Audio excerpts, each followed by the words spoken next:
তোমাদের সাথে আলাপ করার দাও সুযোগ আমারে। এসো সবাই গড়ি এক সুন্দর পরিবার ঘরে বাইরে। এটা শিব পুজোর দ্বিতীয় দিন, মুক্তিযানের বিকালবেলা। সমস্ত ভক্তরা ধরমতলাতে ধরম ঠাকুরকে প্রদক্ষিণ করছিল। সব মিলিয়ে প্রায় 29 জন ভক্ত ছিল। এটা হচ্ছে ওই ধরমতলার পাশে লপুকুর মন্দির থেকে প্রায় 1.5 কিলোমিটার দূরত্বে। এখানে সমস্ত ভক্তরা তাদের শুদ্ধি স্নান সেরে নেয়। শিব পুজোতে ভক্ত শুধু ছেলেরাই কামায়, কিন্তু অনেক মেয়েও এই শিব পুজোতে এই পুকুর থেকে মন্দির অবধি দণ্ডি কাটে। যারা মানত করেছিল এবং যাদের মানত পূরণ হয়েছে তারা এই দণ্ডি সাধারণত কেটে থাকে। এছাড়াও কেউ বা ইচ্ছার বশে, কেউ বা ভক্তি থেকে এই দণ্ডি কাটে। এরপর বামুন ঠাকুর মুক্তি স্নানের আগে পুকুরে পুজো করে নিচ্ছিলেন। এরপর সমস্ত মেয়ে ভক্তরা একে একে তাদের মুক্তি স্নান করে নিচ্ছিল।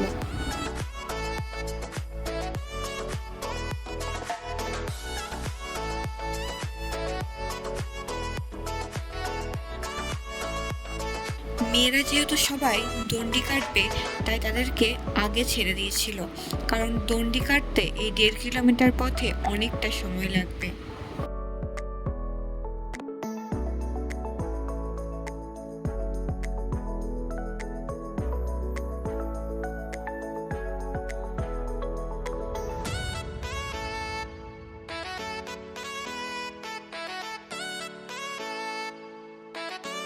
মুক্তি স্নানের প্রথম থেকে শেষ অবধি এই ধুনোটা দেখিয়েই যেতে হবে, এটাই নিয়ম। মেয়েদের শেষে ছেলেরাও ধীরে ধীরে তাদের শুদ্ধি স্নান অথবা মুক্তি স্নান সেরে নিচ্ছিল। মুক্তি স্নানের পর ভক্তদের গলায় ধীরে ধীরে বামুন ঠাকুর উতুলি পরিয়ে দিচ্ছিলেন। আমাদের এদিকে এটাকে উতুলি বলে, আরও অন্য জায়গায় হয়তো অন্য অন্য নাম থাকতে পারে।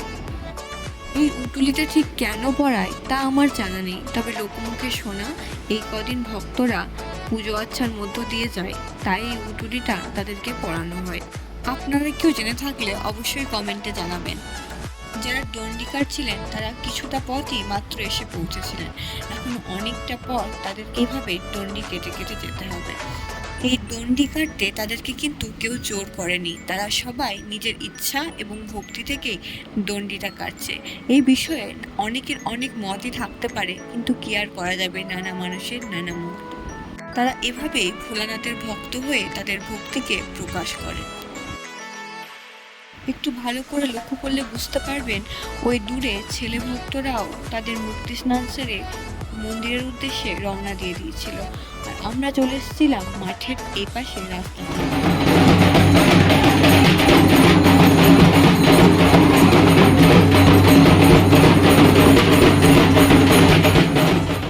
এটা কি হচ্ছে হয়তো অনেকেই জানবেন, কিংবা অনেকেরই অজানা।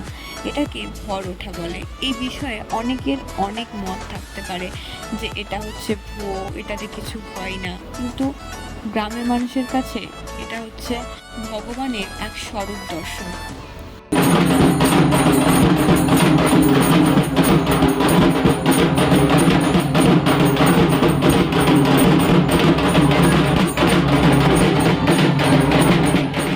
এই ঢোকো কাকুরাও অসাধারণ ঢাক বাজাচ্ছিলেন, সেটার কিছুটা ক্লিপ আপনাদের কাছে তুলে ধরলাম।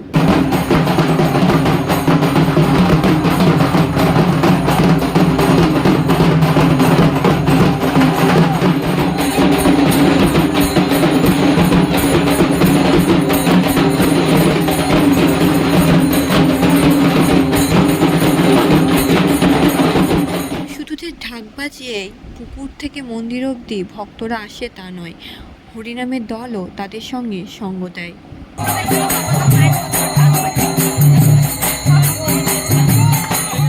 এই 1.5 কিলোমিটার পথের এখনো অবধি অর্ধেকটা এসে পৌঁছেছে, এর মধ্যে অনেকটা সন্ধে লেগে গিয়েছিল, আর ভক্তের সংখ্যাও ছিল অনেক। আর সবাই যেহেতু একবার করে ভোলানাথকে মাথায় নেবে, তাই ধীরে ধীরে পুরো পথটা সবাই আসছিল। রাস্তাতে আস্তে আস্তে হঠাৎ দেখলাম মারাও দাঁড়িয়ে আছে, তাই মা জেঠুমাদের সাথেও একটা ভিডিও তুলে নিলাম স্মৃতির জন্য। অবশেষে অনেকক্ষণ পর মন্দির এসে পৌঁছালাম। তবে এবারে একটা জিনিস লক্ষ্য করলাম, অন্যবারের তুলনায় এবারে অর্ধেকের চেয়েও লোক কম। কারণ কী ছিল? কারণ ছিল তার পরের দিকে ভোর।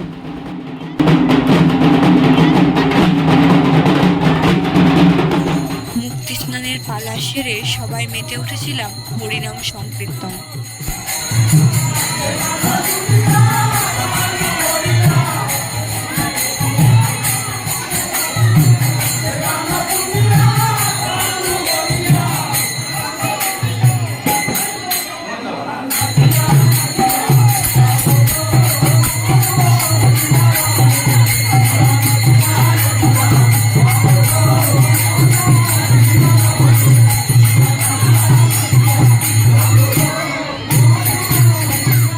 এভাবেই নানা আচারের মধ্য দিয়ে আমাদের মুক্তি স্নানের পর্ব শেষ হলো। ভিডিওটি তাহলে এখানেই শেষ করছি। সবাই ভালো থেকো, সুস্থ থেকো, সাবধানে থেকো। আর কাদের কাদের গ্রামে এই বৈশাখ মাসের শেষে না হলেও চৈত্র মাসের শেষে গাজন হয়, তাই অবশ্যই কমেন্টে জানিও।